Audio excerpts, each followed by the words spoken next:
VPN install कर लें। आपको हमारी वीडियो कुछ दिनों में बिल्कुल ही देखने के लिए नहीं मिलेगी पाकिस्तान में, और डिफरेंट तरीक़ों से इसकी रीच को कम किया जा रहा है और रोका जा रहा है कि आप ये वीडियो ना देख सकें।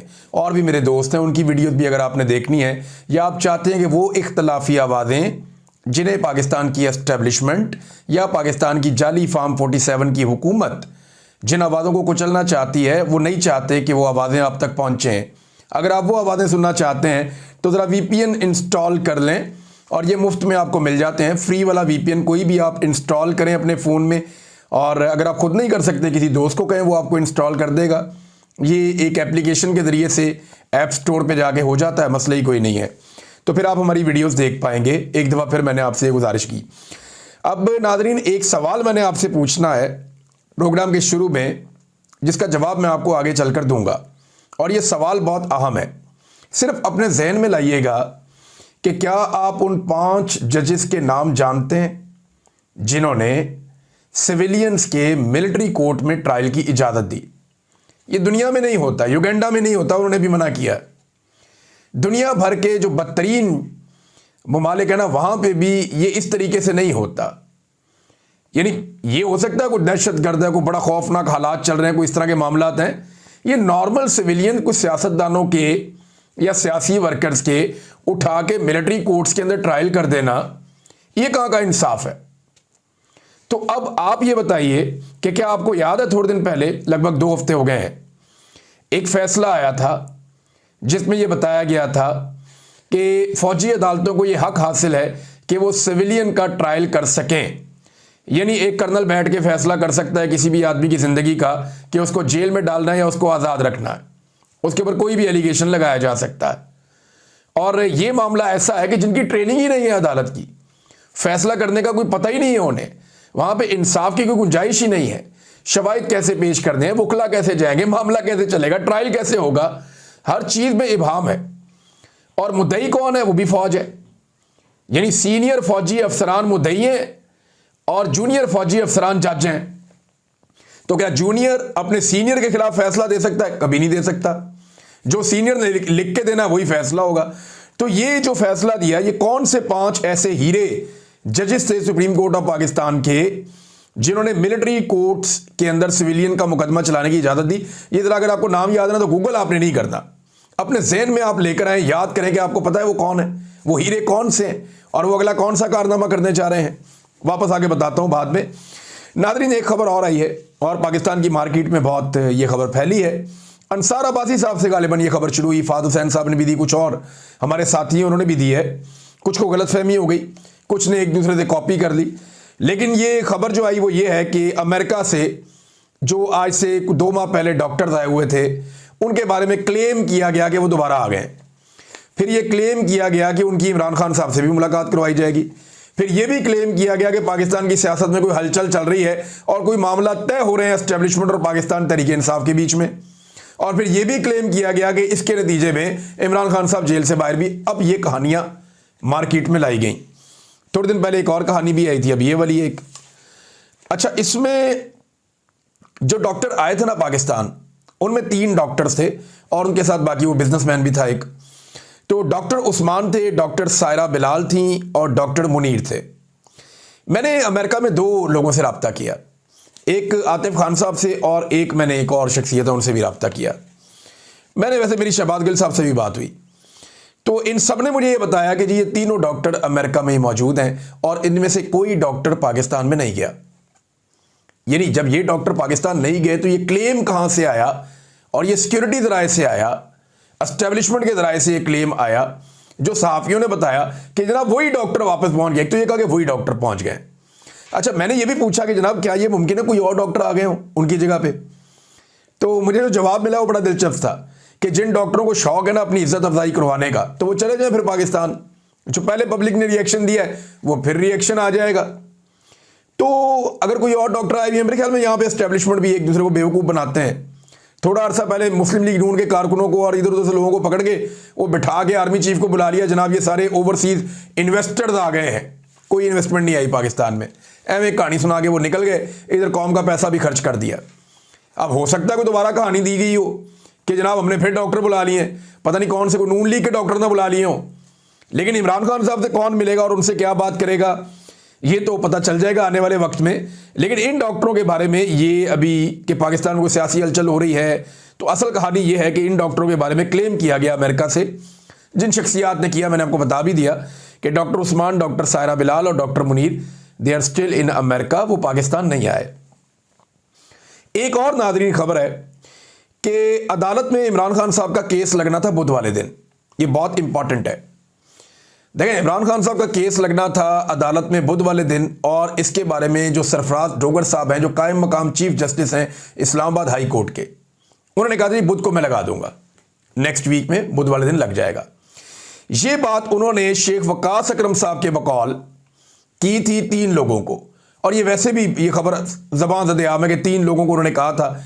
जज साहब ने, एक लतीफ़ खोसा साहब थे, एक अली जफ़र साहब थे, एक बैरिस्टर गौर थे, कि जनाब मैं अगले हफ्ते जो बुध वाले दिन ये केस ये सुनूंगा, मैं मंगल बुध को उन्होंने सुनना था।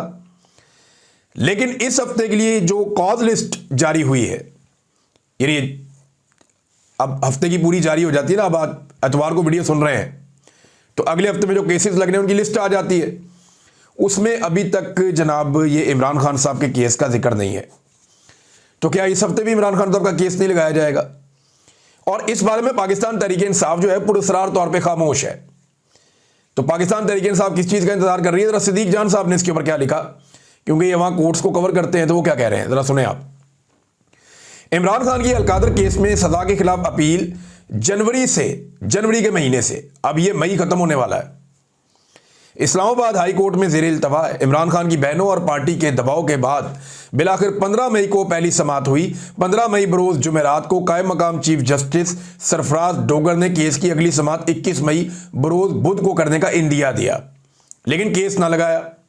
पीटीआई की लीगल टीम ने चीफ जस्टिस से 21 मई बरोज़ बुध को मुलाकात की, तो उन्होंने सोमवार 26 मई से शुरू होने वाले हफ्ते में केस लगाने की यकीन दहानी करवा दी कि ना मैं अगले हफ्ते लगा दूंगा, बेफिक्र हो जाओ। बुध वाले दिन उन्होंने ये बात की थी। अब अगले हफ्ते की कॉज लिस्ट जारी हो चुकी है, लेकिन इसमें इमरान खान की सजा मुअत्तली का केस समाअत के लिए मुकर्रर नहीं हुआ। हैरानकुन तौर पर पाकिस्तान तहरीक-ए-इंसाफ के 98% MNAs, MPAs, senators, ticket holders, वकला और लीडर्स के ट्विटर अकाउंट इस मामले पर मुकम्मल खामोश हैं।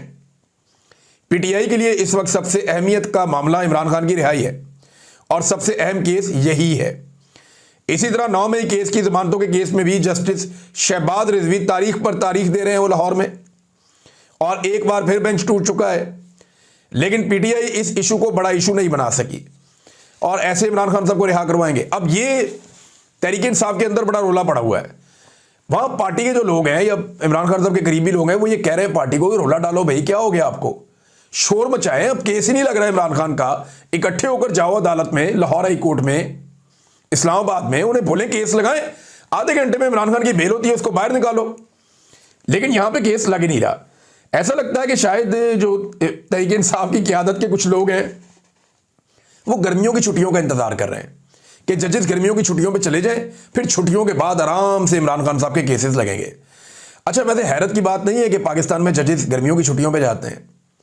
ये रवायत रखी थी इंग्लैंड के जजेस ने, जब अंग्रेज आया हुआ था ना पाकिस्तान में, ये इंडिया पाकिस्तान इकट्ठा ही होता था, तो अंग्रेज के दौर में उन्हें गर्मी बहुत लगती थी, वो ठंडे इलाकों से आए हुए थे, तो वो फिर गर्मियों की छुट्टियां लंबी ले लेते थे। उनका अपना एक तरीकाकार है काम करने का। लेकिन अपने मुल्क में तो वो ऐसे नहीं करते। ये इलाका बहुत गर्म था, यहाँ वो गर्मियों की छुट्टियां ले लेते थे। अब या तो स्कूल के बच्चों की छुट्टियां होती हैं गर्मियों में, या हमारे जजों की होती हैं। ब्यूरोक्रेट बेचारे वो भी काम करते रहते हैं, पुलिस वाले वो भी काम करते रहते हैं, ट्रैफिक वार्डन जून जुलाई के अंदर गर्मी के अंदर सड़कों पे खड़े होकर काम करते रहते हैं, सहाफ़ी तपते मौसम के काम करते रहते हैं, जो फौजी हैं बेचारे बॉर्डरों पे खड़े रहते हैं। जंगों यानी गर्मियों की छुट्टियों में जंग भी हो सकती है, उसकी छुट्टी नहीं है। बेशुमार काम गर्मियों की छुट्टियों में हो सकते हैं, लेकिन जज छुट्टियों पर जरूर जाते हैं पाकिस्तान में। ये इनके लिए देखें कैसी सहूलत पैदा की है इस निज़ाम ने।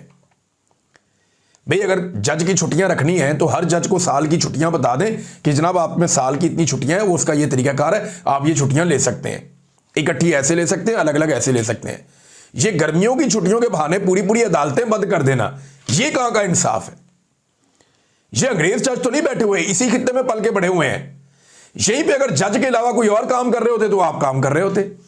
मजदूर मजदूरी करने जाएगा, किसान जो है वो मेहनत करने के लिए जाएगा, हर बंदा अपना काम करेगा, तमाम लोग अपने दफातर में जाएंगे, खवातीन घर के किचन के अंदर फिर भी काम करती रहेंगी, लेकिन जज छुट्टियों पे चले जाएंगे। इस निज़ाम को तब्दील करना पड़ेगा अगर आपको पाकिस्तान के बुनियादी ढांचे को बेहतर करना है तो, और ख़ास तौर पे अदलिया के बुनियादी ढांचे को। तो नाज़रीन, एक खबर मैंने आपको दी थी, एक और खबर है कि जुनैद अकबर साहब 17 तारीख से मुबैना तौर पर मुल्क में मौजूद नहीं है। वो मुल्क से बाहर चले गए। इत्तेहाद एयरलाइन की 303 कोई एयरलाइन थी, फ़्लाइट थी, इत्तेहाद एयरलाइन, वहाँ से वो गए थे दुबई, और दुबई से ऑस्ट्रेलिया मुबैना तौर पे वो गए।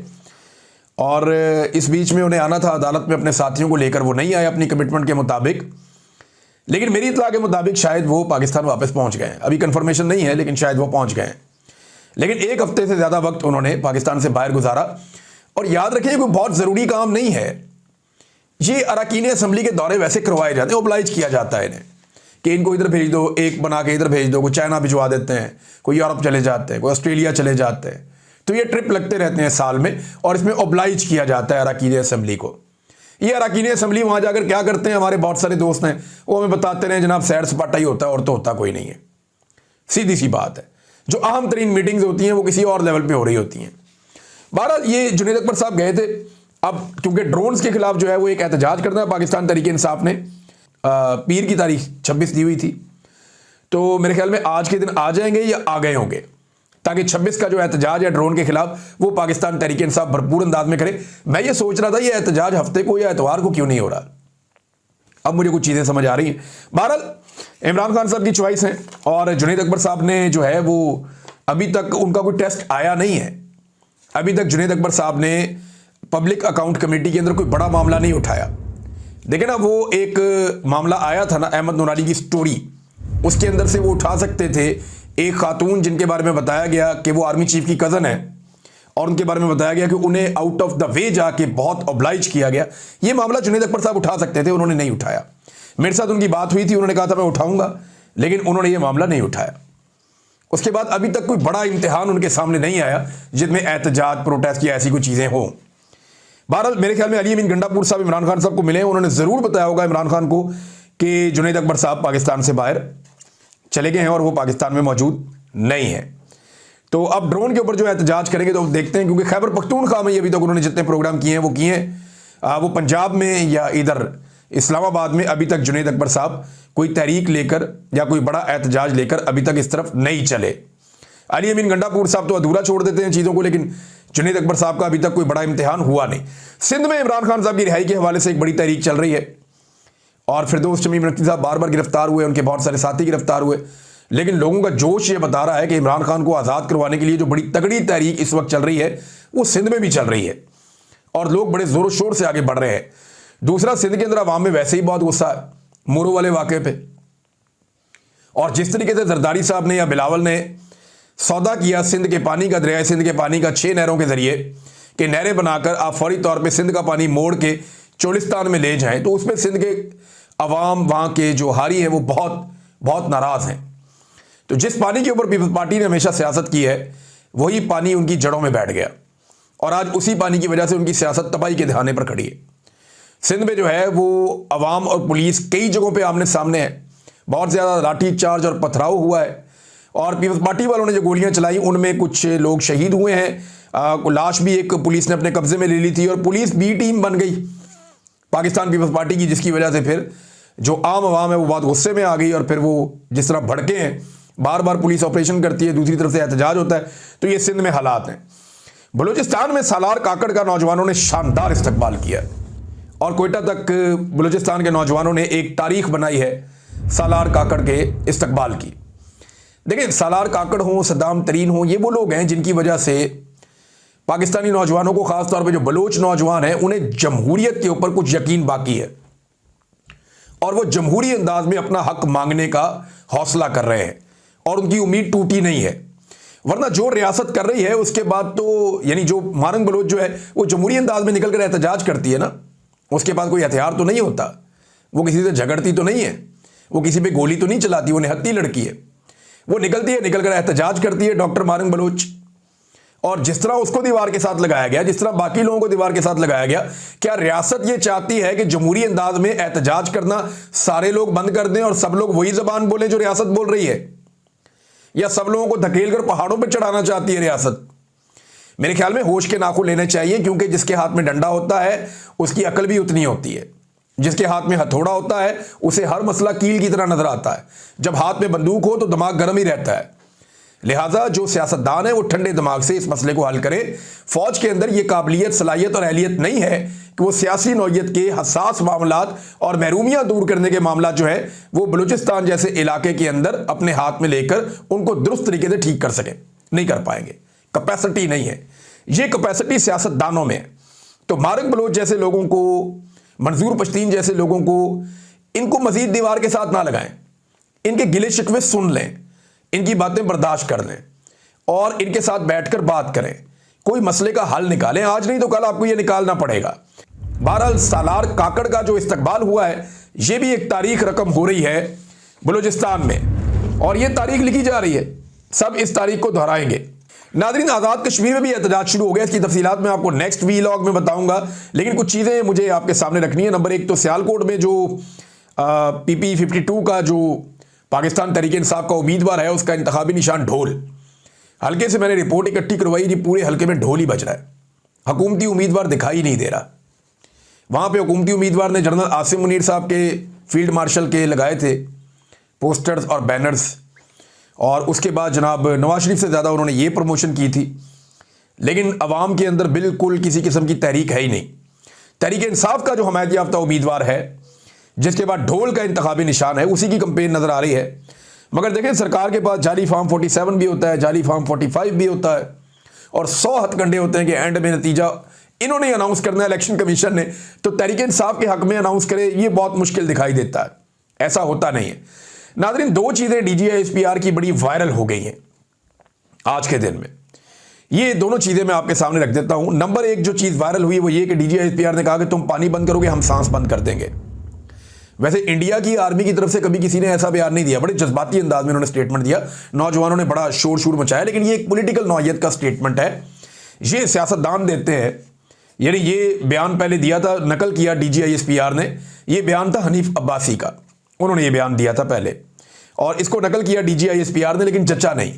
अब क्योंकि यूनिफॉर्म्ड ऑफिसर है ना, तो वो इस तरह की जुबान और इस तरह का लहजा वो मुनासिब नहीं लगता। अब मैदान जंग के अंदर वहां पे अच्छे लगते हैं। ये काम पॉलिटिकल लोगों का, सिविलियंस का है, वो अपनी बात कर सकते हैं। और इसके बाद नादरीन, ये स्टेटमेंट तो मौजूद है, लेकिन इसके बावजूद जो पाकिस्तानी मीडिया रिपोर्ट कर रहा है, पाकिस्तानी मीडिया रिपोर्ट्स के मुताबिक किशनगंगा डैम से पाकिस्तान का पानी भारत ने बंद कर दिया है, और बहुत बड़ी मिकदार पानी की पाकिस्तान की रोक दी है भारत ने। तो अब उन्होंने पानी तो बंद कर दिया, अब सांस कैसे बंद करेंगे या कैसे रोक देंगे, ये अब हमें देखना पड़ेगा कि पाकिस्तान अपना पानी भारत से ज़बरदस्ती कैसे खुलवाता, और खुलवाना चाहिए। देखें, हमारा पानी है, हमारा हक है, उसे बंद नहीं किया जा सकता। इसको एक्ट ऑफ वॉर समझा जाएगा। ये बात इसहाक डार साहब ने कही थी, और उन्होंने ये दुरुस्त बात कही थी कि जब आलमी सतह पर मुआहदा हो चुका है ये पानी हमारा है, और जो पानी आपको दिया वो भी आप डिकार गए, और जो पानी हमारा है उसको भी आप रोक लेंगे, तो ये नामुनासिब बात है और बैनुल-अक़वामी मुआहदे की खिलाफ वर्जी है। तो इस पे पाकिस्तान अपना हक रखता है जवाबी कार्रवाई का, और अगर ये पाकिस्तान को जोर के बलबूते पे करना पड़े तब भी पाकिस्तान को ये करना होगा। लेकिन कब करेगा ये फैसला तो बहरहाल पाकिस्तान की हुकूमत ने करना है और फौज को हुक्म देना है। तो देखते हैं कि वो फिर उसके बाद क्या करते हैं। नाज़रीन, लोगों ने DGISPR और मरियम नवाज की तकरीरें निकाल के आमने सामने लगा दी हैं। देखिए, जब पॉलिटिकल पार्टी अपोजिशन में होती है ना, तो उन्हें लापता अफराद का मसला पाकिस्तान का एक बहुत बड़ा मसला लगता है। वो लापता अफराद के पास जाते हैं, उनके साथ बैठ के तकारीर करते हैं, और इसकी बुनियाद पे वो एस्टेब्लिशमेंट को ब्लैकमेल करते हैं, और फिर एस्टेब्लिशमेंट को कहते हैं देखो अगर हमारे साथ बात करोगे तो फिर हम ये बातें करना बंद कर देंगे। फिर वो जूते पॉलिश करते हैं और एस्टेब्लिशमेंट उनको अपने जूते दे देती है, और फिर उसके बाद वो कभी इसके बारे में बात ही नहीं करते। लेकिन पाकिस्तान तहरीक इंसाफ का जो सोशल मीडिया है वो बड़ा चालाक है, वो बड़ा ही तेज़ है, इनसे बचना बहुत मुश्किल है। तो हुआ ये कि DGISPR ने जो कुछ भी बलूचिस्तान के खिलाफ बोला, मारंग बलूच के खिलाफ बोला, मरियम नवाज की पुरानी तकरीर निकाल के इसके साथ जोड़ दी पाकिस्तान तहरीक। और ऐसे लग रहा है जैसे एक तरफ DGISPR बोल रहे हैं, मरियम जवाब दे रही, वो बोल रहे हैं, मरियम जवाब दे रही। तो ये बड़ा इंटरेस्टिंग किस्म का एक वो क्लिप बना के सोशल मीडिया पे वायरल कर दिया है। और वो लग रहा है। और एक चीज़ और नाज़रीन मैं आपको बताना चाहता हूँ, ये मुझे ऐसा लगता है, मेरा तज्जिया, लेकिन आखिर में मैंने आपको एक चीज़ कहा था, मैं आपको बताऊंगा। कुछ लोग जानबूझ के ना आर्मी चीफ साहब की गेम बिला वजह उठाते रहते हैं, फील्ड मार्शल की बिला वजह गेम उठाते रहते हैं गैर ज़रूरी तौर पर। और मुझे लगता है वो जानबूझ कर करते हैं ताकि लोगों का रद्द अमल आए और फिर वो लोगों को और फौज को एक दूसरे से दूर करें और इस तरह इमरान खान और फौज की लड़ाई को लंबा करके पीएमएलएन के इक़्तिदार को तूल देने की कोशिश करें कि जरा फौज को डरा के रखो। पाकिस्तान तरीके इंसाफ से, फौज तो नहीं, मिलिट्री क़यादत की बात कर रहा हूं मैं, कि फौजी क़यादत को पाकिस्तान तरीके इंसाफ से खौफजदा करके रखो, डरा के रखो कि इमरान खान आपको नहीं छोड़ेगा, लिहाजा इनके बीच में लड़ाई करवाओ और अपने इक़्तिदार को तूल दो। और इसमें कुछ दानश्वर इस्तेमाल भी होते हैं, जरा गौर कीजिएगा इस बात पे। मैंने आपसे पूछा था कि आप उन जजों को जानते हैं जिन्होंने मिलिट्री कोर्ट्स को जायज़ करार दिया था कि सिविलियन का वहां पे ट्रायल किया जाए, तो जरा नाम सुनिए 5 हीरों का। जस्टिस अमीनुद्दीन खान, जस्टिस मोहम्मद अली मजहर, जस्टिस मुसर्रत हलाली, जस्टिस हसन अजहर रिजवी, तस्वीरें भी आप देख रहे हैं साथ, और जस्टिस शाहिद वहीद। ये मेरी बात आप याद रखिएगा कि जब भी नाइंसाफ़ी होती है ना, और आप नाइंसाफ़ी करने वाले को एक्सपोज नहीं करते तो फिर वो नाइंसाफ़ी करता चला जाता है, उसे आसानी लगती है। अब यही जजेस जो हैं मखसूस नशिस्तों का फैसला भी पाकिस्तान तरीके इंसाफ के खिलाफ देने जा रहे हैं, क्योंकि इस मामले पे जो इतना गंभीर मामला था, जंग के अंदर सारी कौम अंगेज हो गई और किसी ने तवज्जो नहीं दी कि मिलिट्री कोर्ट्स वाले मामले में किन जजेस ने कितनी बड़ी तारीखी ज्यादती कर दी है। तो ये जो 5 जजेस हैं, इनका नाम याद रखना है आपने। इन्होंने पाकिस्तान के साथ कत्ल किया इंसाफ का पाकिस्तान में। जस्टिस अमीनुद्दीन खान, जस्टिस मोहम्मद अली मजहर, जस्टिस मुसर्रत हलाली, जस्टिस हसन अजहर रिजवी, जस्टिस शाहिद वहीद। और इन जजों का नाम आपको जानना चाहिए और आपको इंसाफ के लिए आवाज़ उठानी चाहिए नाइंसाफ़ी के खिलाफ, वरना फिर नाइंसाफ़ी का सिलसिला जो है वो ऐसे ही जारी रहेगा। अब तक इतने, अपना ख्याल रखिएगा, अपने चैनल का भी। अल्लाह हाफ़िज़।